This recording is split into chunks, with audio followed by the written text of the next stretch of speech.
మనము పౌలు తిమోతికి రాసిన మొదటి పత్రిక 2వ అధ్యాయం 10 నుంచి 15 వచనాలు ధ్యానం చేస్తున్నాం. స్త్రీ పాత్ర చాలా ప్రాముఖ్యమైంది అని మనం చూస్తున్నాం. నేను ఇందులో 7 విషయాలు మీకు చెప్పాలి. మొదటిగా, స్త్రీ కూడా దేవుని స్వరూపంలో సృజించబడింది కాబట్టి ఆత్మీయతలో స్త్రీలు పురుషులతో సమానమే. కాబట్టి ఆత్మీయతలో స్త్రీలు పురుషులతో సమానమే. ఆత్మీయతలో తేడాలు ఎక్కడా లేవు. ఎందుకు అంటే కనుక ఇద్దరు దేవుని యొక్క స్వరూపంలోనే సృజించబడ్డారు. ఆదికాండం 1వ అధ్యాయము 27వ వచనం. ఆదికాండం 1వ అధ్యాయము 27వ వచనం. 27. దేవుడు తన స్వరూపమందు తన నరుని సృజించెను. దేవుని స్వరూపమందు వాణ్ణి సృజించెను. స్త్రీగాను పురుషునిగాను వాణ్ణి సృజించెను. సృజించబడినప్పుడు స్త్రీ పురుషులు దేవుని యొక్క స్వరూపంలోనే సృజించబడ్డారు. అందులో సందేహం లేదు. దేవుని యొక్క స్వరూపంలోనే ఇద్దరు సృజించబడ్డారు కాబట్టి ఆత్మీయతలో కూడా ఇద్దరికి తేడా ఏమీ లేదు. స్త్రీ పురుషులు సమానమే అని మనకు అర్థమవుతుంది. ఆదికాండం 3వ అధ్యాయము 18వ వచనం. మనము 22వ వచనం చదువుదాం. 21వ వచనం.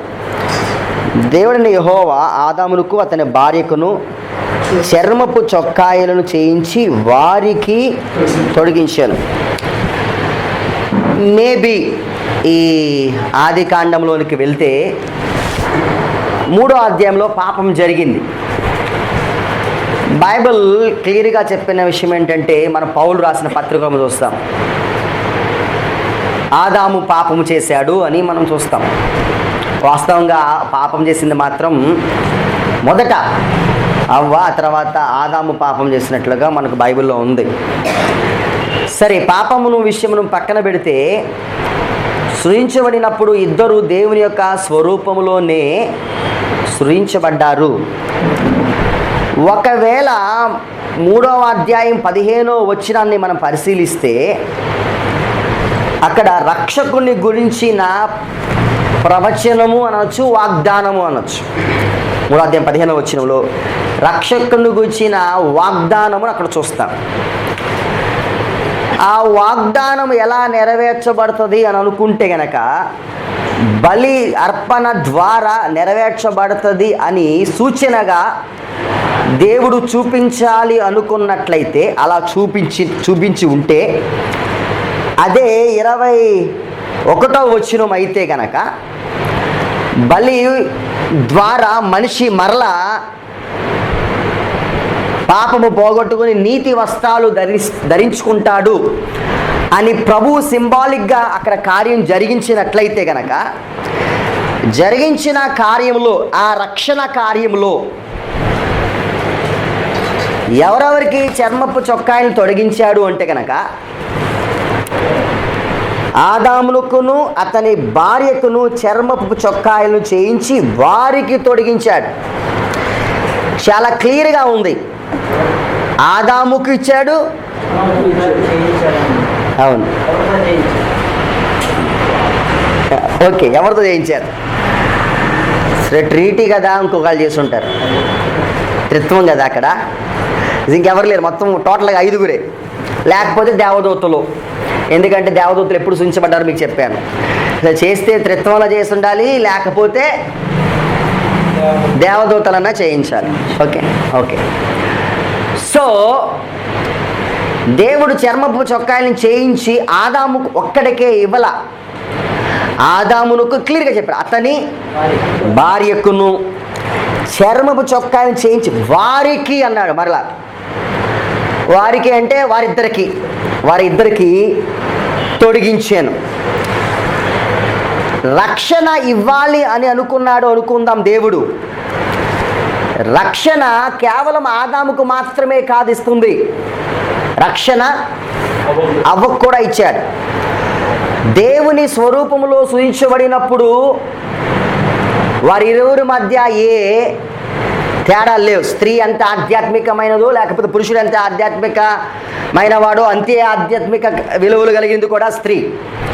ఇద్దరు పాపం చేశారు, ఇద్దరికి రక్షణ అవసరం కాబట్టి ఇద్దరికి చర్మపు చొక్కాయలు చేయించాడు అన్నాడు. మీ పాయింట్కి వస్తే రక్షణ ఆదాముకు దేవుడు ఇచ్చి అవ్వకు సంపాదించుకో అని చెప్పలా. నువ్వు పాపం చేసావు కాబట్టి రక్షణ నీవే సంపాదించుకోవాలి అని చెప్పలేదు. ఇద్దరికి చర్మపు చొక్కాలు చేయించి ఇచ్చాడు. అంటే రక్షణ నేనే మీకు ఇవ్వాలి అన్నాడు, రక్షణ వస్త్రాలు నేను మీకు ఇవ్వాలన్నాడు.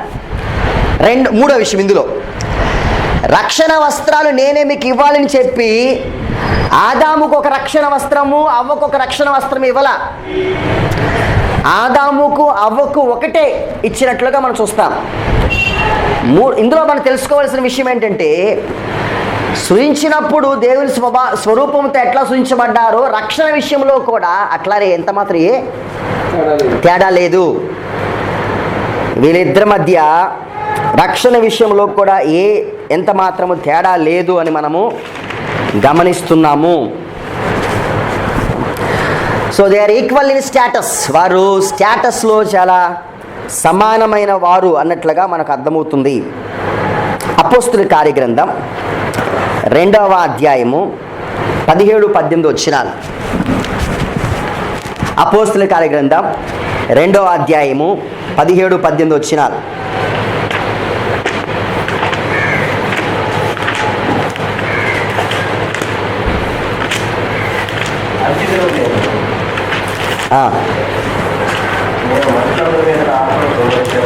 మనుషులందరి మీద నా ఆత్మను కుమ్మరించేదను. దేవుడు వాగ్దానపు నెరవేర్పు కేవలము పురుషుల మీద మాత్రమే కాదు, మనుషులందరి మీద నా ఆత్మను కుమ్మరించేదను. ఓకే, మీ కుమారులను మీ కుమార్తెలను ప్రవచించెదరు. సో ప్రవచించేది కేవలము పురుషులు మాత్రమే కాదు, ఆత్మ పురుషులకు ఇచ్చాడు, స్త్రీలకు ఇచ్చాడు. ప్రవచించేది కుమారులకు ఇచ్చాడు, కుమార్తెలకు ఇచ్చాడు.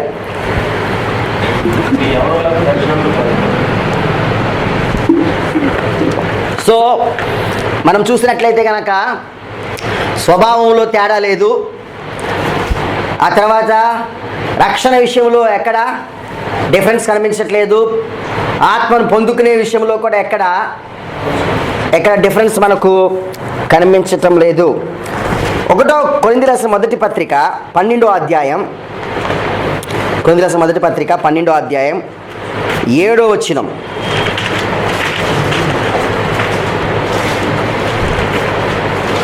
పన్నెండు 7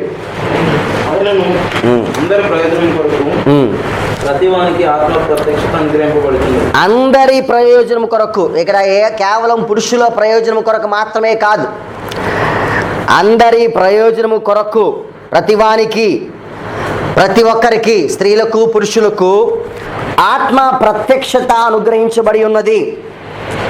11వ వచనం. ఆయనను వీటన్నిటిని ఆ ఆత్మ ఎక్కడే తన చిత్తం చొప్పున ప్రతివానికి ప్రత్యేకంగా పంచి ఇచ్చుచు కార్యసిద్ధి కలుగు. ప్రతివానికి ఆత్మీయ వరాలు కూడా స్త్రీ పురుషుడని భేదం ఎక్కడా లేదు. ఆత్మీయ వరాలు స్త్రీలు కూడా కలుగుతున్నాయి. ఫిలిప్పు కుమార్తెలు ప్రవచించారు. సో ఎంత మాత్రము ఆత్మీయ వరాలలో ఎక్కడ డిఫరెన్స్ లేదు. స్త్రీ పురుషుడన్న భేదము ఆత్మ వరాలలో లేనట్లుగా మనం చూస్తాం. అపోస్తుల కార్యగ్రంథం 18వ అధ్యాయము 26వ వచనం. 18:26. 18:26.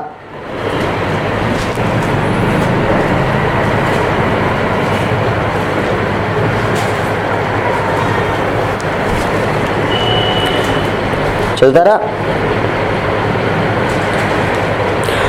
ప్రిస్కిల్లా అకుల్లా విని అతను తెలుసుకొని దేవుని మార్గం మరియు పూర్తిగా అతనికి విసిదపరిచారు. ఎవరితడు? అపోల్లో, యూదుడు, ఎఫెసీకి వచ్చాడు. ఇతడు వాక్యం బోధిస్తూ ఉండగా ప్రిస్కిల్లా అకుల్లా విన్నారు. విని ఇతను బాగా బోధిస్తున్నాడు, ఇతన్ని మనం చేర్చుకుందాం, ఇతనికి వాక్యం చేద్దామన్నాడు. సంగతి చెప్పనా మీకు? ఇందులో అకుల్లా పేరు కాదు ముందున్నది, ప్రిస్కిల్లా పేరు ఉంది. అంటే అకుల్లా ప్రిస్కిల్లాలలో వాక్యం బాగా చెప్పగలిగిన వారిలో ప్రిస్కిల్లా టాప్ అయి ఉండాలి. మేబీ ప్రిస్కిల్లాకి అకుల్లా కంటే కొంచెం ఎక్కువ తెలుసుండాలి. ఇంకా ఆశ్చర్యకర విషయం, యేసు బోధిస్తున్నప్పుడు లాజర్ లేడు యేసు యొక్క పాదం దగ్గర, మరియా ఉంది. మరియా ఉండి వాక్యం నేర్చుకుంటుంది, లాజర్ లేడప్పుడు. అవకాశం ఉంది. దేవుని జ్ఞానము సంపాదించటంలో, దేవుని వాక్య అనుభవంలో, దేవుని గురించి తెలుసుకుంటంలో స్త్రీలు తక్కువేం కాదు పురుషులతో. వారు కూడా వాక్యం ఖచ్చితంగా ఎక్కువగానే పురుషులతో పాటు సమానంగా నేర్చుకొనగలరు. మొదటి పేతురు రాసిన పత్రిక 4:10. పేతురు రాసిన మొదటి పత్రిక 4:10.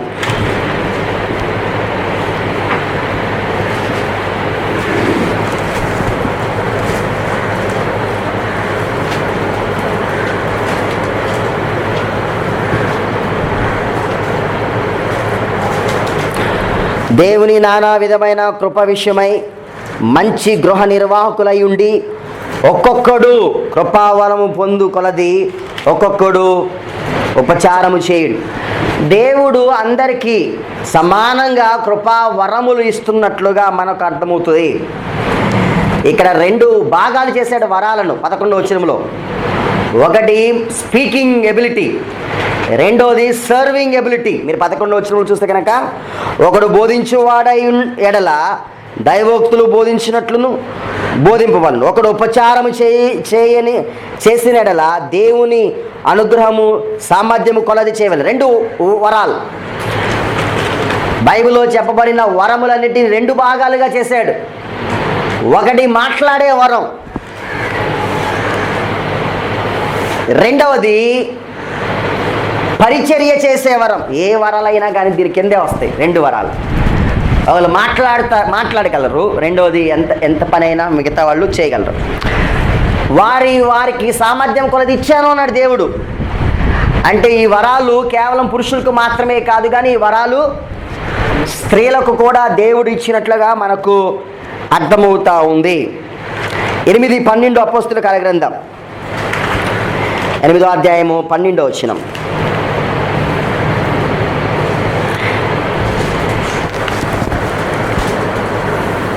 అయితే ఇప్పుడు దేవుని నామమును గురించి యేసుక్రీస్తు నామమును గురించి సువార్త ప్రకటించుచుండగా వారిని నమ్మి పురుషులను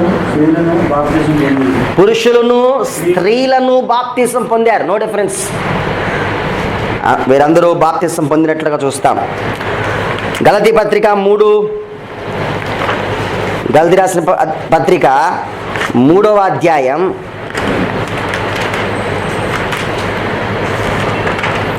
28. ఇందులో యూదుడని గ్రీస్ దేశుడని లేడు, దాసుడని స్వతంత్రుడని లేడు, పురుషుడని స్త్రీ అని లేదు, యేసునందు మీరందరూ ఏకముగా ఉన్నారు. రక్షణ విషయంలో స్త్రీ అని కానీ పురుషుడని కానీ ఏ భేదము లేదు. No difference. సో ఇప్పుడు ఏ డిఫరెన్స్ లేవు అసలు. స్వరూపంలో డిఫరెన్స్ లేదు, ఆధ్యాత్మికలో డిఫరెన్స్ లేదు, రక్షణలో డిఫరెన్స్ లేదు, వరాలలో డిఫరెన్స్ లేదు, వరాలు ఉపయోగించడంలో డిఫరెన్స్ లేదు, వాక్య అనుభవంలో డిఫరెన్స్ లేదు. ఇద్దరికీ సమానమైన అనుభవాలు కలిగి ఉంటుంది. వాక్యం నేర్చుకోవడంలో డిఫరెన్స్ లేదు, జ్ఞానంలో డిఫరెన్స్ లేదు, ఏది ఎక్కడ ఎంత మాత్రం డిఫరెన్స్ లేదు. సమానమన్న విషయంలో ఎక్కడ తేడా లేదు. కానీ ఎవరి పాత్ర వారు పోషించాలి. నా పాత్రలోనికి వాళ్ళ మేల్ రోల్లోనికి గర్ల్ రాలేదు, స్త్రీలు రాలేరు.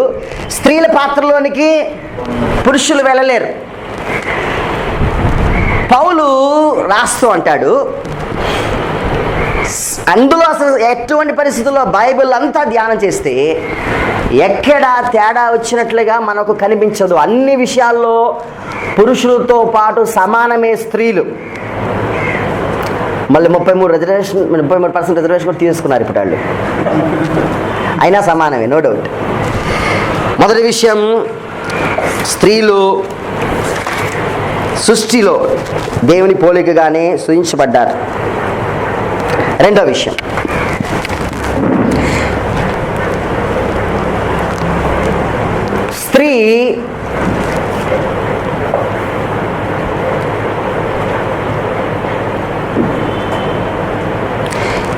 స్త్రీని వేరుగాను పురుషుని వేరుగాను, స్త్రీని వేరుగాను పురుషుని వేరుగాను ఇంటెన్షనల్గా దేవుడే సృజించాడు.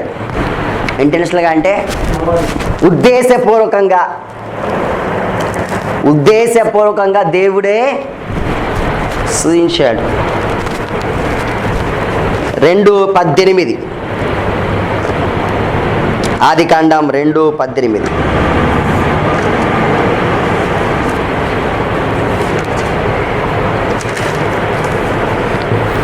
మరియు దేవుడిని యెహోవా నరుడు ఒంటరిగా ఉండటం మంచిది కాదు, వానికి సాటైన సహాయము వాని కొరకు చేయదమనుకొనెను.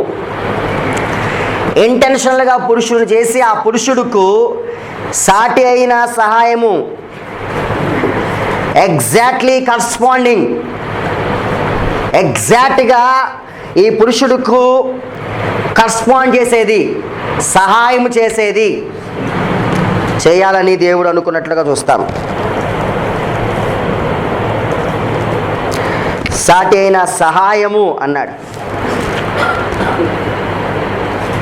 సో ఇంటెన్షనల్గా దేవుడే ఇది చేసినట్లుగా చూస్తాం. మూడోది, మన దేవుడు క్రమాన్ని ప్రేమించే దేవుడు, క్రమాన్ని పాటించే దేవుడు.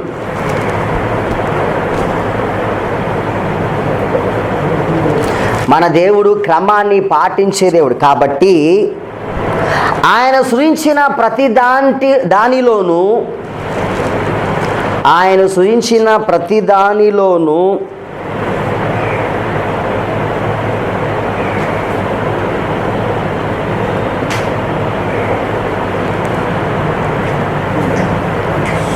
అధికారాన్ని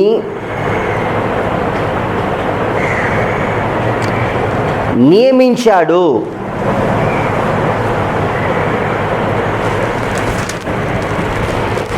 బ్రాకెట్లో త్రిత్వములో కూడా అధికారం ఉంది.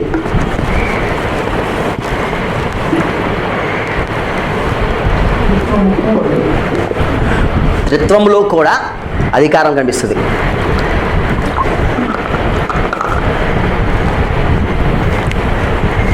మీకు అర్థమవడం చెప్తున్నాను, బ్రాకెట్లో ఉందని అర్థం కూడా చెప్తాను. తండ్రి దేవుడు, కుమారుని క్రీస్తు దేవుడు, పరిశుద్ధాత్ముడు దేవుడు. కుమారుడు ఎవరి చిత్త ప్రకారం చేస్తున్నాడు? తండ్రి చిత్త ప్రకారం. ఎవరు పంపిస్తే పరిశుద్ధాత్మ దేవుడు వచ్చాడు? కుమారుడు పంపిస్తే. తండ్రి అయిన దేవుడు, కుమారుడైన దేవుడు, పరిశుద్ధాత్మ దేవుడు.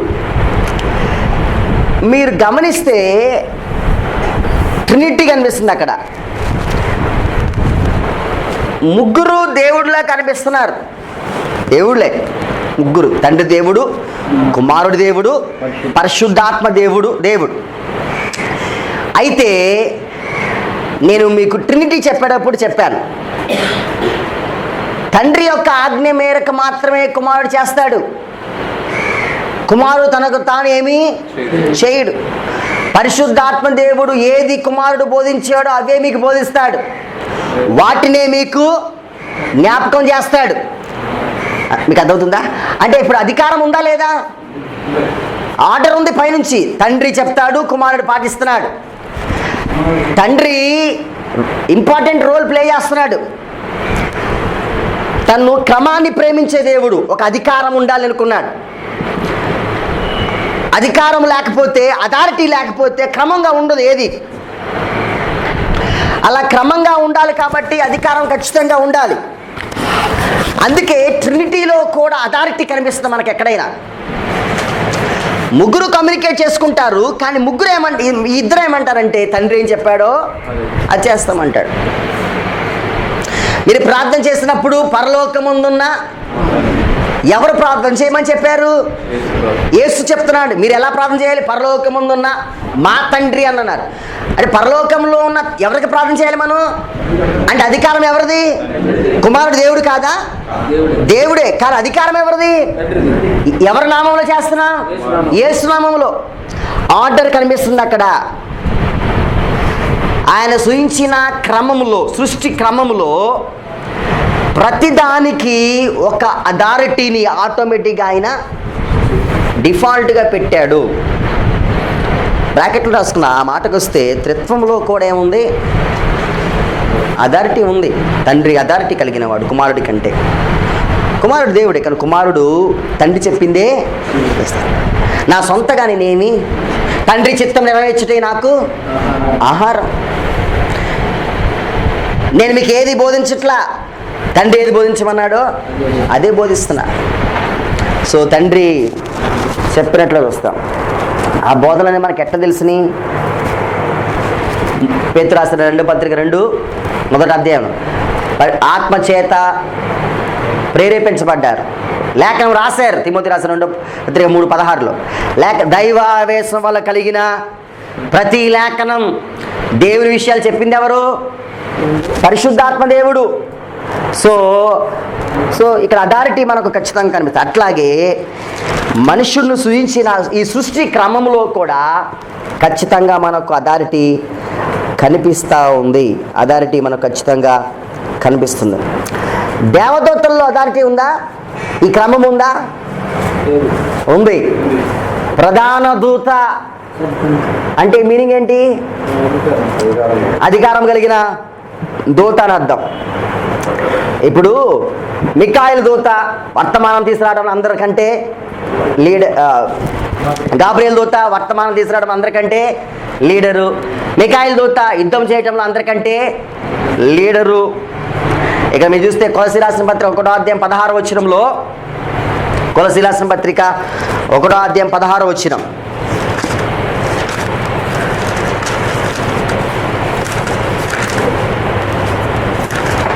ఎలాగనగా ఆకాశం అందున్నవి భూమి అందున్నవి దృశ్యమైనవి కానీ అదృశ్యమైనవి కానీ అవి సింహాసనములైనను ప్రభుత్వములైనను ప్రధానులైనను అధికారులైనను సర్వము ఆయనందు సృజించబడిను. ఇవన్నీ ర్యాంకింగ్స్ చెప్పాడు అక్కడ. అదృశ్యమైనవి కానీ, సింహాసనములైన, ప్రభుత్వములైన, ప్రధానులైన, అధికారులైన సర్వము ర్యాంకింగ్స్ చెప్పాడు అక్కడ. అంటే ఆర్డర్ ఆఫ్ ర్యాంకింగ్స్ చెప్పాడు. సో అన్నిటికీ ఏముందంటే ఆర్డర్ ఉంది అన్నాడు.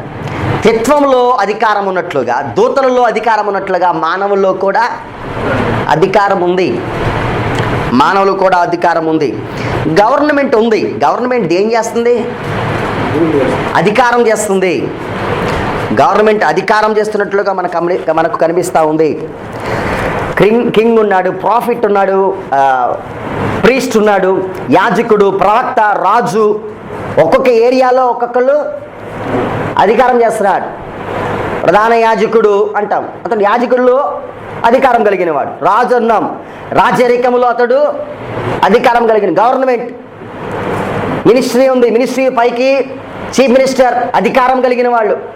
సో అధికారం అనేది కేవలము దూతల్లోనూ త్రిత్వంలో మాత్రమే కాదు, తన సృష్టి క్రమంలో కూడా ఆ అధికారాన్ని ఆయన పెట్టినట్లుగా మనం చూస్తాం.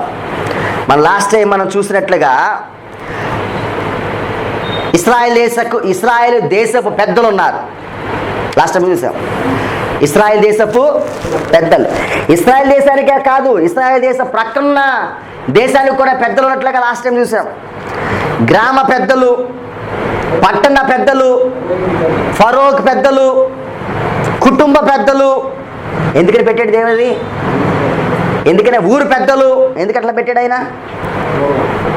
అథారిటీ క్రమము అన్నాడు. అది దానికి ఒక అట్లా ఉంటేనే క్రమం ఉంటుంది అన్నాడు. అలా నడిస్తేనే క్రమంగా ఈ సైకిల్ కరెక్ట్గా ఉంటుంది అని చెప్పినట్లు చూస్తాం. అదేవిధంగా ప్రతి విషయంలోనూ ఆయన చేసిన ప్రతి దాంట్లోనూ ప్రతిదీ క్రమంగా అథారిటీ ఉండాలని ఆయన నిర్ణయించినట్లు చూస్తాం. పేతురు రాసిన మొదటి పత్రిక 2వ అధ్యాయం 12-13. అన్యజనులు మిమ్మల్ని ఏ విషయంలో దుర్మార్గులను దూషించరు, ఆ విషయంలో వారు మీ సత్క్రియలను చూచి వాటిని బట్టి దర్శన దినమున దేవుని మహిమపరచుట్లు వారి మధ్య మంచి ప్రవర్తన గల వారు ఉండాలని మమ్మల్ని బతిమాలుచున్నాం. మనుషులు నియమించి ప్రతి కట్టడను ప్రభువు నిమిత్తం లోబడి ఉండడి. మనుషులు నియమించిన ప్రతి కట్టడకు ప్రభువు నిమిత్తము లోబడి ఉండండి. రాజు అందరికి అధిపతియును నాయకులను దుర్మార్గులకు ప్రతిదండన చేయుటకు సన్మార్గులకు మెప్పుకలుగులకు సబ్మిట్ టు ద అథారిటీ. సింపుల్గా మాట చెప్పాలంటున్నాడు, మీరు మీ పై అధికారులకు లోబడి ఉండండి.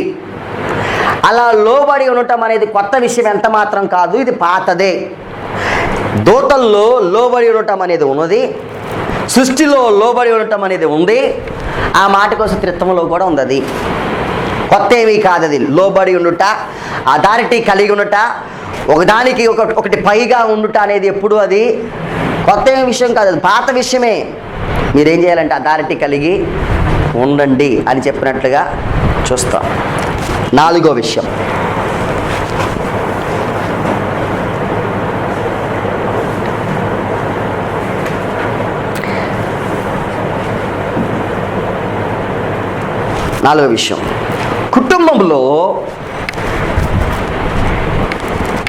కుటుంబములో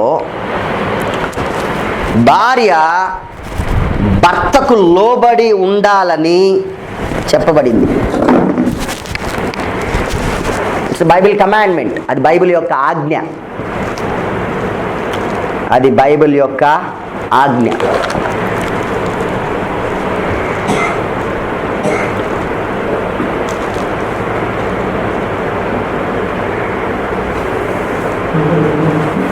అది బైబిల్ యొక్క ఆజ్ఞ. ఈ అథారిటీ అనేది కొత్తగా వచ్చింది కాదు, కుటుంబంలో కూడా తీసుకొచ్చాడు దాని దేవుడు. ఎట్లా త్రిత్వంలో అథారిటీ ఉందో, సృష్టిలో అథారిటీ ఉందో, గవర్నమెంట్ అథారిటీ ఉందో, పెద్దలు ఎట్లాగైతే పెద్దటని అథారిటీ కలిగిన వారు గ్రామానికి, దేశానికి ఎట్లా అథారిటీస్ నిర్మించాడు, అట్లాగే దేవుడు కూడా కుటుంబానికి ఒక అధికారాన్ని నియమించినట్లు చూస్తాం. ఎఫెసీయులకు రాసిన పత్రిక 5వ అధ్యాయం 18. పౌలు ఎఫెసీయులకు రాసిన పత్రిక 5వ అధ్యాయం 18.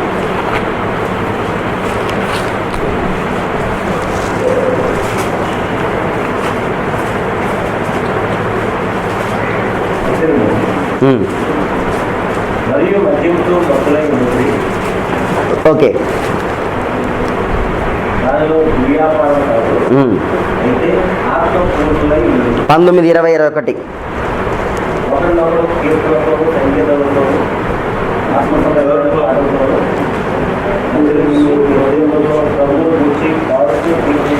మన ప్రభు అయిన యేసు క్రీస్తు పేరట సమస్తమును గూర్చి తండ్రి అయిన దేవునికి ఎల్లప్పుడూ కృతజ్ఞత చెల్లించుడి. క్రీస్తు నందరి భయముతో ఒకరినొకరు లోబడండి. స్త్రీలారా, ప్రభువుకు వలె మీ సొంత పురుషునికి లోబడి ఉండండి. ప్రభువుకు వలె స్త్రీలారా, ప్రభువుకు వలె మీ సొంత పురుషుకు లోబడి ఉండండి. స్త్రీలు పురుషునికి లోబడి ఉండాలి. మాస్టర్ మాట అంటే వేరే వర్డ్స్. భార్య భర్తకు లోబడి ఉండాలి. ఎవరికి వలె? ప్రభు ఎవరికి లోబడి ఉన్నాడంట? తండ్రికి లోబడి ఉన్నట్లుగా. లోబడవలసిన అవసరత ఏదైనా ఉందా? కుమారుడైన క్రీస్తు తండ్రి అయిన దేవునికి లోబడి ఉండవలసిన అవసరం ఉందా? లేదు. అయినా ఆర్డర్ ఆఫ్ క్రియేషన్లో అది బేసిక్ రూల్ దేవుడిది కాబట్టి లోబడి ఉండండి. నేను లోబడి ఉండలా? ప్రభు అయిన క్రీస్తు లోబడి ఉన్నాడు కదా, అట్లాగే స్త్రీలారా మీ పురుషులకు ప్రభువుకు వలె మీ సొంత పురుషులకు లోబడి ఉండండి. ఇప్పుడు అన్నింటిలో సమానత వచ్చిన తర్వాత ఇప్పుడున్న సిచ్యువేషన్ బట్టి ఒకవేళ వాళ్ళు భర్తలు అనుకూలం రీజన్ చెప్తాడు అక్కడ, ఎఫెసీ రాసిన పత్రిక రీజన్ చెప్తాడు 20. సంఘమునకు శిరసైన వాడు. క్రీస్తు సంఘముకు శిరసై ఉన్నలాగున పురుషుడు భార్యకు శిరసై ఉన్నాడు. ఇక్కడ ఇంపార్టెంట్ విషయం, ఒక నిమిషం ఉండాలి, కాంటెక్స్ట్ ఇప్పటికి వచ్చే మనం. పురుషుడు స్త్రీకు శిరస్సు, క్రీస్తు సంఘానికి శిరస్సు. శిరస్సు అంటే ఏంటి ఇక్కడ మీనింగ్? అధికారము, అథారిటీ. ఈ అథారిటీ ఎక్కడి నుంచి వస్తుంది? సృష్టి క్రమంలోనే అథారిటీ ఉంది. ఇది కొత్తగా వచ్చిన సిస్టమ్ ఏమి కాదు. ఫ్యామిలీలో పురుషుడు, సంఘములో క్రీస్తు, అది అథారిటీ అని చెప్పాడు. అది ఫాలో అవ్వాలని చెప్తున్నట్లు చూస్తాం. తండ్రి అయిన దేవుడు క్రీస్తును సంఘానికి శిరస్సుగా పెట్టాడు. అదే తండ్రి అయిన దేవుడు భర్తను కుటుంబంలో శిరస్సుగా పెట్టినట్లు చూస్తాం. ఏ ఏరియాస్లో అంట? 24 వచ్చినాం. సంఘము క్రీస్తునకు లోబడినట్టుగా భార్యలు కూడా ప్రతి విషయంలో తమ పురుషులకు లోబడాలి. భార్యలు కూడా ప్రతి విషయంలో తమ పురుషులకు లోబడాలి. ఏ విషయాలకు? శామ్యుల్, ఏ విషయాలకు? ప్రతి విషయమునకు. ఆ విషయం కాదు, ఏ విషయంకైనా లోబడాలి. ఫ్యామిలీ సెమినార్ చెప్పుకోవట్లేదు ఇప్పుడు మనం, కానీ ముందు వచ్చినాం చూడాలి. మళ్ళీ ఇందులోకి వస్తే బిలోకి రాకూడదు, ఏలో చూద్దాం. ఏమన్నాడు? ఏలో సంఘము క్రీస్తునకు లోబడినట్లుగా. గుడ్. ఇప్పుడు సంఘం ఏం చేయాలి? నేను కింద మాట వదిలేస్తున్నాను, ఎందుకంటే అది ఫ్యామిలీ సెమినార్లో మాట్లాడుకోవాల్సింది. అది సంఘం ఏం చేయాలి ఇప్పుడు? క్రీస్తుకు లోబడాలి. ఎందుకు క్రీస్తుకు లోబడాలి? సంఘానికి శిరస్సు క్రీస్తు కాదు. సంఘము శిరస్సు అయిన క్రీస్తుకు లోబడటం అంటే ఏం చెప్పనా? అధికారానికి లోబడి ఉండాలి. శిరస్సు నుంచే ప్రతిదీ వస్తుంది. నీ ఆలోచన సమస్తం శిరస్సు నుంచే వస్తుంది. సంఘానికి ఇవ్వబడిన రూల్స్ అండ్ రెగ్యులేషన్స్కి లోబడి ఉండిపోవాలి. కారణం ఏంటంటే నువ్వు కాదు హెడ్, శిరస్సు క్రీస్తు. కాబట్టి సంఘానికి ఒక అడ్మినిస్ట్రేషన్ ఉంటుంది. ఆ అడ్మినిస్ట్రేషన్కి సంఘం లోబడి ఉండిపోవాలి. కారణం ఏంటంటే సంఘానికి శిరస్సు క్రీస్తు కాదు, పాస్టర్ కాదు. ఇక్కడ పాస్టర్ అయితే ఇప్పుడు లోబడినా లోబడపోయినా ఇప్పుడు బాగుండేది. సంఘానికి ఇక్కడ శిరస్సు క్రీస్తు అయ్యాడు కాబట్టి నువ్వు ఖచ్చితంగా క్రీస్తుకి ఏం చేయాలంట? లోబడి ఉండాలి. అందుకే పౌలు 24వ వచనంలో చాలా క్లియర్గా ఆ మాట వ్రాసినట్లుగా మనకు అర్థమవుతుంది. సంఘము క్రీస్తునకు లోబడినట్లుగా. సంఘము క్రీస్తునకు లోబడినట్లుగా. క్రీస్తు గ్రంథకర్త ఎట్లా రాస్తున్నాడో తెలుసా? డిఫాల్ట్గా సంఘం క్రీస్తుకు లోబడిపోద్ది. బికాస్ క్రీస్తు ఏంటి? సంఘానికి శిరస్సు. సంఘము లోబడకుండా ఉండే అవకాశం ఎంత మాత్రం లేదు. సంఘముకి శిరస్సు క్రీస్తు కాబట్టి శిరస్సు చెప్పిన ప్రతి విషయాలు సంఘము పాటించాల్సిందే. అట్లాగే ప్రతి విషయంలో భార్య భర్తకు లోబడి ఉండాలి. ఎట్లా? సంఘము ప్రతి విషయంలో ఎట్లా శిరస్సుకు లోబడి ఉంటుందో. నా పాయింట్ అర్థమైందా మీకు?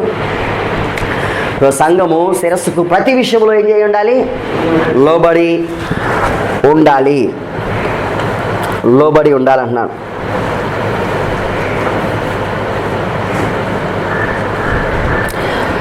ఒకటే ఒక అవకాశం ఉంది. భార్య భర్తకు లోబడకుండా ఉండడానికి ఒకటే అవకాశం ఉంది. ఏంటంటే when husband command to do opposite the scriptures.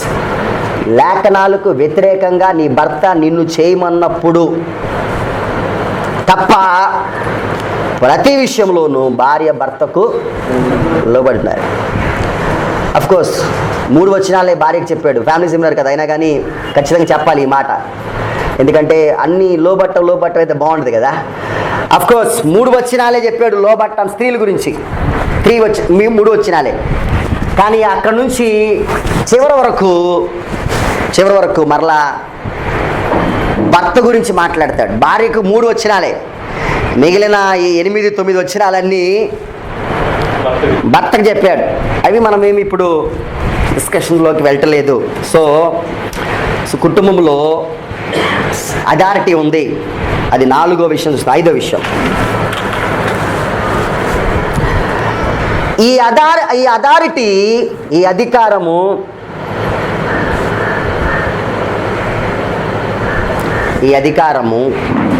సంఘంలో కూడా ఉంది. ఈ అధికారము సంఘంలో కూడా ఉంది.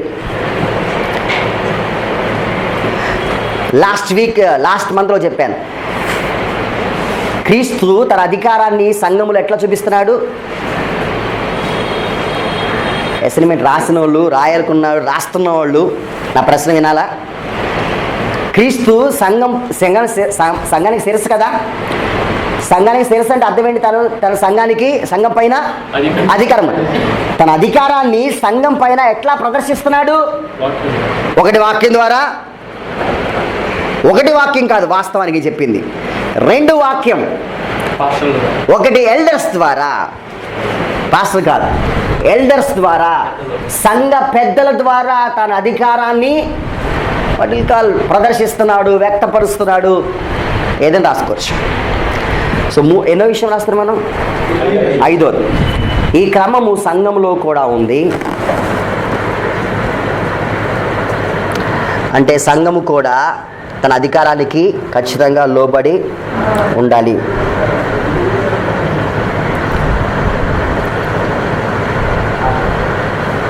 ఓకే,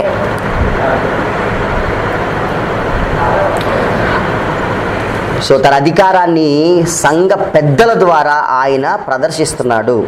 హెబ్రీ రాసిన పత్రిక 13వ అధ్యాయం 17వ వచనం, మీ పైన నాయకులుగా ఉన్న వారికి లెక్క అప్పు చెప్పవలసిన వారే మీ ఆత్మలను కాయిచున్నారు. వారు దుఃఖంతో ఆ పని చేసిన ఎడలా మీకు నిష్ప్రయోజనం. కనుక దుఃఖంతో కాక ఆనందంతో చేయనట్లు వారి మాట విని వారికి లోబడి ఉండండి. ఎవరికి లోబడి ఉండాలంట? సంఘ పెద్దలకు లోబడి ఉండాలి అన్నాడు. 6వది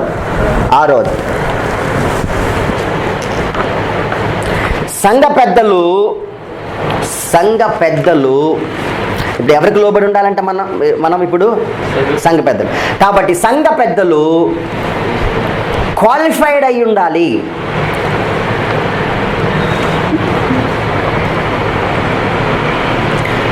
బైబిల్ పద్ధతి ప్రకారము వారు క్వాలిఫై అయి ఉండాలి.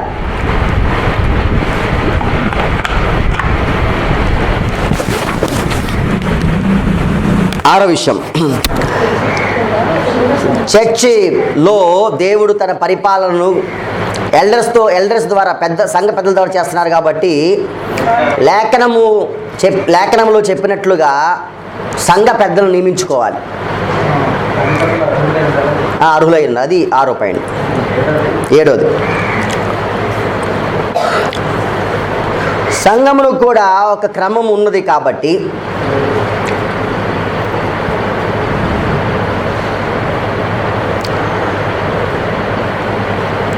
స్త్రీ ఉపదేశించుటకైనను అధికారము చేయుటకు సంఘంలో అధికారము లేదు. స్త్రీ ఉపదేశించుటకును పురుషుని పైన అధికారము చేయుటకు స్త్రీకి సంఘములో అధికారం లేదు.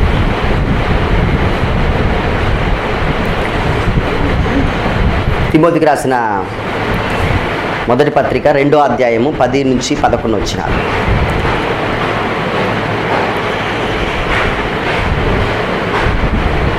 అధికారము లేదు. అది తిమోతి రాసిన మొదటి పత్రిక 2వ అధ్యాయము 10, 11 వచనాలు. అధికారము లేదు. అవును, ఇక్కడ ఒక విషయం గమనించాలి. కాంటెక్స్ట్ ఏంటి ఇక్కడ? దేంట్లో? సంఘంలో. రీజన్స్ చెప్పాడు ఎందుకని స్త్రీ సంఘములో బోధించకూడదో చెప్పాడు. మొదటి విషయం, కారణాలు ఏంటి అంటే, మొదట ఆదాము తర్వాత హవ్వలు నిర్మించబడ్డారు దీని కొరకు.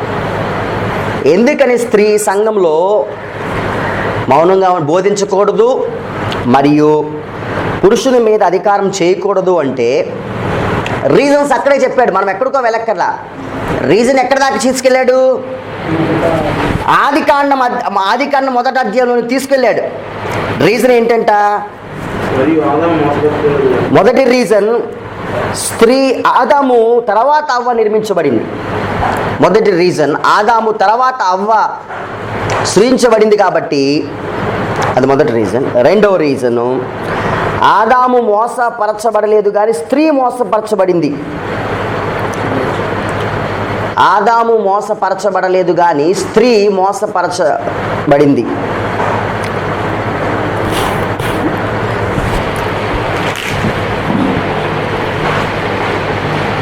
ఆదాము మోసపరచబడలేదు కానీ స్త్రీ మోసపరచబడింది. ఈ రెండు రీజన్స్ను బట్టి చెప్పాడు, స్త్రీ సంఘంలో బోధించకూడదు మరియు అధికారము, పురుషుని పైన అధికారము చేయకూడదు. దేంట్లో? ఇన్ ద కాంటెక్స్ట్ ఆఫ్ సంఘము. ఇన్ ద కాంటెక్స్ట్ ఆఫ్ సంఘం. మొదటి రోజు, మొదటి క్లాస్ సంఘం అంటే ఏంటి?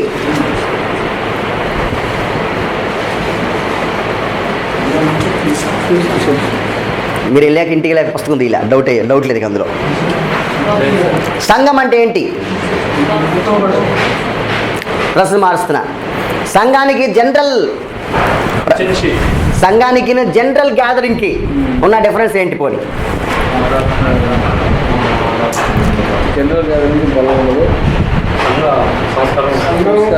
రెండు ఉన్నాయి. బాప్తిజము, సంస్కరణ ఎక్కడ రెగ్యులర్గా జరుగుతుందో మీ సంఘం డిఫరెన్స్ చూడాలి. రెగ్యులర్గా, ఇంటెన్షనల్గా, పర్పస్గా ఒక పని కొరకు ప్రతి వారము గ్యాదర్ అవుతున్న ప్లేస్ని, ఆ ఈవెంట్ని, దాన్ని మనము సంఘము అంటున్నాం. అది సంఘము అని చెప్పడానికి రెండు జరగాలి ఖచ్చితంగా అక్కడ. ఒకటి బాప్తిజము, రెండు ప్రభు బల్ల.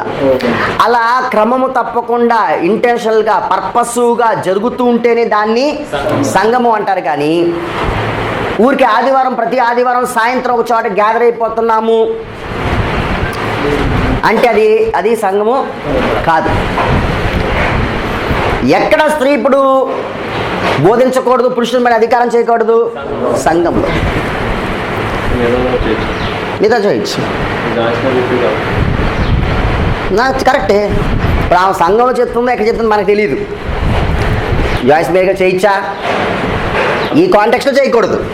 ఫర్ ఎగ్జాంపుల్ ఆవిడ నిర్మాణం చేసినటువంటి సంస్థలో ఎక్కడో ఒక చోటకు వస్తుంది ఆవిడ, అప్పుడు చర్చ ఉంటుంది. ఆమె ఏమైందో నాకు తెలియదు. ఆమె నిర్మించబడింది, నిర్మాణము, అది ఇది నాకు తెలియదు. బైబిల్ అది చెప్పింది. సో అది మనము పాటించాలి. ఇందులో కొన్ని అబ్జెక్షన్స్ ఉన్నాయి.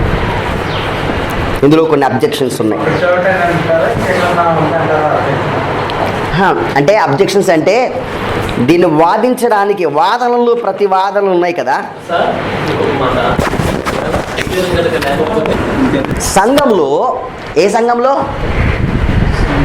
ఎఫెసీ సంఘంలో స్త్రీ దుర్బోధకులు ఎక్కువై ఉండి ఉంటారు. అందుకే పౌలు బహుశా ఈ వచనాన్ని రాసి ఉండి ఉంటాడు. ఆ వచనము అప్పటికి సరిపోతుంది కానీ ఇప్పటికి సరిపోదు అని అనేవారు ఉన్నారు. అది అబ్జెక్షన్ నెంబర్ 1. ఫస్ట్ క్వశ్చన్ అర్థం అవ్వాలి. అప్పటి కాలపు సంఘంలో అనగా ఎఫెసీ సంఘంలో పౌలు ఈ ఉత్తరాన్ని రాసే సమయానికి స్త్రీ దుర్బోధకులు ఉండి ఉంటారు. అందుకనే పౌలు ఈ వచనాలను పెట్టి ఉంటాడు. పనిగట్టుకుని బహుశా ఈ వచనాలను రాసి ఉండి ఉంటాడు. ఇది తప్పు అని చెప్పడానికి 2 ఆన్సర్లు. ఈ పైన ఇవ్వబడిన ఈ అబ్జెక్షన్ని తప్పు అని చెప్పడానికి 2 ఆన్సర్లు చెప్తాను. మొదటి ఆన్సర్, ఆయన స్త్రీ మౌనంగానే ఉండవలెను సంఘంలో బోధించుటకైనను పురుషుని మీద అధికారమైనను చేయుటకు నేను సెలవివ్వట్లేదు అని చెప్పి ఏమన్నాడు కాదు ఈ మాట చెప్పిన తర్వాత ఏమన్నాడు ఆయన? సంపూర్ణ విధంగా నేర్చుకున్నాను. కాదు, మొదట ఆదాము సృజించబడ్డాడు, ఆ తర్వాత అవ్వ. మొదటి కారణం. రెండవ కారణము అవ్వ మోసగించబడింది, ఆదాము పడలేదు. అవి రెండు కారణాలు. ఆ రెండు కారణాలకు బట్టి మాత్రమే మౌనంగా ఉండమన్నాడే కానీ ఎఫెసీ సంఘములో స్త్రీ దుర్బోధకులు వచ్చే కారణం రాయలు. అక్కడ కారణాలు చెప్పాడు, చెప్పకుండా ఏం లేడు. ఆ రెండు కారణాలు బట్టి మాత్రమే మౌనంగా ఉండమని చెప్పాడే కానీ ఎఫెసీ సంఘంలో స్త్రీ దుర్బోధకులు వచ్చారు కాబట్టి కారణంగా మౌనంగా ఉండమని చెప్పలేదు. అది మొదటి కారణం, మొదటి అబ్జెక్షన్ ఎదుర్కోవడానికి మొదటి విషయం. రెండో విషయాన్ని కనుక మనం పరిశీలిస్తే తిమోతికి రాసిన మొదటి పత్రిక 19వ అధ్యాయం 20వ వచనం. అందులోనే ఈ అబ్జెక్షన్ని మనము ఎదుర్కోవడానికి లేదా అబ్జెక్షన్ రాంగ్ అని చెప్పడానికి మొదటి కారణము పౌలు రీజన్స్ చెప్పాడు. ఆ రీజన్స్ మనం అనుకున్న రీజన్ కాదు. రెండో ఏంటంటే తిమోతికి రాసిన మొదటి పత్రిక 1వ అధ్యాయం 19-20 వచనాలు. అట్టి మనస్సాక్షి కొందరు త్రోసివేసి విశ్వాస విషయమై వాడ బద్దలైపోయిన వారి వల్లే చెడి ఉన్నారు. వారిలో హుమేనయును అలెగ్జాంద్రును ఉన్నారు. వీరు దూషింపకుండా శిక్షించబడితే వీరిని సాధారణంగా అప్పగించారు. వీరిద్దరు పురుషులు, స్త్రీలు కాదు. వీరిద్దరు సంఘంలో ఉన్నారు, దుర్బోధన చేస్తున్న వీరిద్దరు హుమేనయును మరియు అలెగ్జాంద్రు ఇద్దరు ఉన్నారు. వీరు ఏ సంఘంలో ఉన్నారు? ఎఫెసీ సంఘంలోనే ఉన్నారు. ఇద్దరు పురుషులు. ఒకవేళ కనుక పురుషులు కాకుండా స్త్రీలే ఆ సంఘంలో ఉండి దుర్బోధన చేస్తున్నారు కాబట్టి పౌలు ఈ వచనాలు రాసి ఉంటాడు అనుకుంటే కనుక ఖచ్చితంగా ఎవరో ఒక స్త్రీ పేరు ఇక్కడ యాడ్ చేసి ఉండాలి. ఏదో ఒక స్త్రీ పేరు అలెగ్జాండర్ హుమేనయుతో పాటు ఇంకొక పేరు, స్త్రీ పేరు ఇంకొకటి, ఇంకిద్దరు ముగ్గురు పేర్లు రాసి ఉండాలి. అలా రాయలేదు అంటే ఆ సంఘంలో ఎవరు లేరని, స్త్రీ దుర్బోధకులు లేరు కాబట్టి రాయలా. ఈ రాసింది అడ్మినిస్ట్రేషన్ ప్రకారమే రాశాడు. అది మొదటి అబ్జెక్షన్. తిమోతికి రాసిన రెండో పత్రిక, తిమోతికి రాసిన ఇందులో రెఫరెన్స్ రాసుకోవాలనుకుంటే కనుక 17వ వచనం. రెండవ పత్రిక 2వ అధ్యాయం 17వ వచనం, 17-20 వచనం. వారి మాటలు ప్రాకును వారిలో హుమేనయును ఫిలోతును ఉన్నారు. వారు పునరుద్ధానం గతించిందని చెప్తూ సత్యవేషమే తప్పే కొందరు విశ్వాసం చేరుతున్నారు. వీళ్ళున్నారు, వీరిద్దరు పురుషులే. వీరు రాంగ్ డాక్టరీన్స్, వీరు తప్పుడు సిద్ధాంతాలు బోధిస్తున్నారు. 20వ వచనం చూస్తే కనుక 20వ వచనం.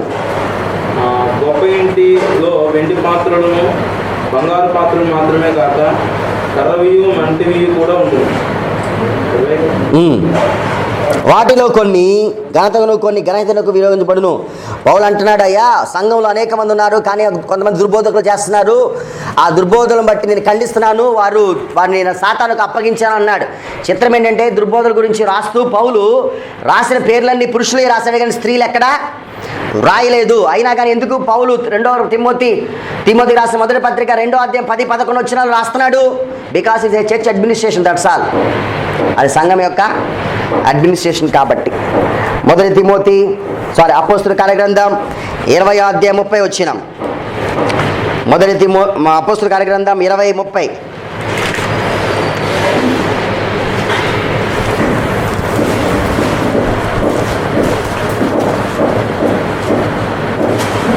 మరియు శిష్యులను తమ వెంట ఈడ్చుకొని పోవాలని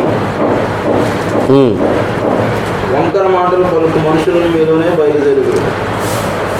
సో మీరు చూస్తే కనుక ఇది మొదటి అబ్జెక్షన్గా మనం చూస్తున్నాం. సో మొదటి అబ్జెక్షన్ మనము ఇట్లాంటి అబ్జెక్షన్స్ ఉన్నాయి కొన్ని. సో ఆ అబ్జెక్షన్ కాదు అని చెప్పాం. రెండవ అబ్జెక్షన్ బహుశా అప్పుడు స్త్రీలు సరిగ్గా చదువుకొని ఉండరు, అందుకే రాసుంటాడంటాడు పౌలు. కొంతమంది ఏమంటారంటే బహుశా ఆ కాలంలో స్త్రీలు సరిగ్గా విద్యలో వెనకబడి ఉంటారు, అందుకే ఆ కాలంలో పౌలు అలా రాస్తుంటాడు. ఇప్పుడు స్త్రీలు అలా లేరు కదా అని అంటారు కొంతమంది. బహుశా స్త్రీలు అప్పుడు సరిగ్గా చదువుకొని ఉండరు.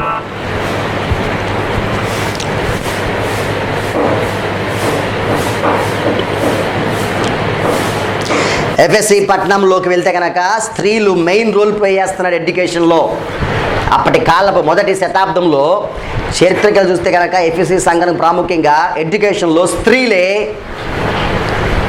మేజర్ రోల్ని ప్లే చేస్తున్నారు. స్త్రీలు ఎడ్యుకేషన్లో వెనకబడి ఉన్నారు అని చెప్పడం కూడా తప్పే. అది అబ్జెక్షన్ నెంబర్ 2.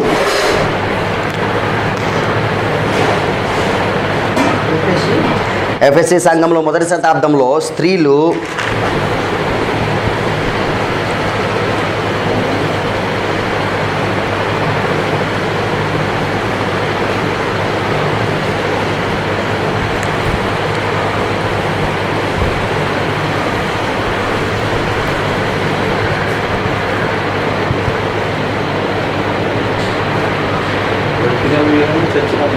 ఏదండి పొలిటికల్లో ఎక్కడైనా సరే ఎఫ్ఎస్సి సంఘంలో స్త్రీలు మొత్తము ఎడ్యుకేషన్లో మంచి రోల్ ప్రాముఖ్యమైన రోల్ ప్లే చేస్తున్నారు. కాబట్టి స్త్రీలు చదువుకోలేదు అని చెప్పడానికి చరిత్రలో మనం ఎక్కడ తక్కువగా చూడటానికి ఎంత మాత్రము వీల్లేదు. సో ఇంకో అబ్జెక్షన్ దా చెప్పినట్లుగా పాస్టర్ చెప్పాడు కాబట్టి చేసేస్తున్నాము అనుకుంటే కుదరదు. బికాస్ ఇది చర్చ్ అడ్మినిస్ట్రేషన్, ఇది చర్చ్ యొక్క అడ్మినిస్ట్రేషన్. కాబట్టి ఇంకొక ఆశ్చర్యకరమైన విషయాన్ని మీకు చెప్తాను, జస్ట్ వినండి చాలు. పౌలు ఎఫ్ఎస్సి పట్టణానికి వెళ్తాడు. అక్కడ ప్రిస్కిల్లా అకుల్లా అని కలుస్తాడు. వాళ్ళ ఇంట్లో ఉంటాడు. పౌలు వారికి అనేక విషయాలను వారికి బోధిస్తాడు. పౌలు మరలా పట్టణాన్ని విడిచిపెట్టేసి మరలా వెళ్తాడు. ఒక 10 సంవత్సరాలు సుమారుగా 10 సంవత్సరాల తర్వాత ఆ పట్టణానికి అపోల్లో వస్తాడు. విన్నారా? అపోల్లో వస్తాడు. అపోల్లో వచ్చే సమయానికి ఈ అకుల్లా ప్రిస్కిల్లా ఎఫ్ఎస్సి సంఘానికి సభ్యులు, ఎఫ్ఎస్సి సంఘం యొక్క సభ్యులు. ఆ సంఘానికి పాస్టర్ ఎవరు? తిమోతికి తెలీదా ప్రిస్కిల్లా ఈ సంఘంలో ఉందని? ప్రిస్కిల్లా ఈ సంఘంలో ఉందని పౌలుకి తెలీదా? తెలుసు. తెలీదు అనే రూల్ ఏమీ లేదు. అపోల్లో వాక్యం చెప్తున్నప్పుడు వారిద్దరూ సెపరేట్గా బహిరంగంగా కాదు, ప్రిస్కిల్లా ఏమంటారు వాక్యం చెప్తున్నప్పుడే కాదు, అపోల్లో వాక్యం చెప్తున్నప్పుడు వీళ్ళు ఇంటర్ఫీర్ అయ్యి నువ్వు తప్పు చెప్తున్నావు అని చెప్పలా. వాక్యం అంతా అయిపోయిన తర్వాత ప్రత్యేకంగా ఆమెను అపోల్లోని పిలుచుకొచ్చి ఇంటికి తీసుకొచ్చి ప్రిస్కిల్లా అపోల్లోకి ఉపదేశించింది అంటాం. మీకు అర్థమవుతుందా? పౌలు తిమోతికి ఉత్తరాన్ని రాస్తున్నప్పుడు ఎఫెసీ సంఘానికి పాస్టర్గా తిమోతి ఉన్నప్పుడు తిమోతి ఆ సంఘానికి సంఘ కాపరి ఎల్డర్ అయినప్పుడు, పెద్ద అయినప్పుడు ఆ సంఘంలో ఎవరున్నారు? ఆల్రెడీ ప్రిస్కిల్లా ఉంది. ప్రిస్కిల్లా ఎవరు? అపోల్లోకి వాక్యం నేర్పించింది. ప్రిస్కిల్లా ఉంచడం ఆ సంఘంలో చిన్న విషయం కాదు. మీకు అర్థమవుతుందండి? ప్రిస్కిల్లా ఆ సంఘ సభ్యురాలు. ఎంత సీనియర్ సభ్యురాలు తెలుసా? పౌలుకు ఎంత సీనియారిటీ ఉందో అంత సీనియారిటీ కలిగింది ప్రిస్కిల్లా. తిమోతి యవనస్తుడు, ప్రిస్కిల్లా పెద్దదై ఉండొచ్చు బహుశా. అపోల్లోకి ధర్మశాస్త్ర ఉపదేశకుడైన అపోల్లోకి వాక్యం చెప్పింది ప్రిస్కిల్లా. అంత గొప్ప స్త్రీ ఉంది ప్రిస్కిల్లా సంఘంలో. అయినా కానీ బికాస్ ఇట్స్ చర్చ్ అడ్మినిస్ట్రేషన్ అది రాశాడు. ప్రిస్కిల్లా ఏం తిరగబడలేదే. ప్రిస్కిల్లా ఏమి అథారిటీ చేయలేదే. బికాస్ ఇది చట్టం కాదు. ఇంకొక రీజన్ చెప్తాను. ఏంటండి, మీరు బైబిల్ చదివారు ఇప్పుడు అసలు ఏమున్నాయి సంఘంలో? ఏం చేయకూడదన్నాయి? 2. 1 ఉపదేశము, 2 అధికారం. ఇంకేదైనా చేసుకోవచ్చు. 2 1 ఉపదేశం, 2ది మరి ఒకవేళ అయ్యగారు లేనప్పుడు ఉండి అమ్మగారు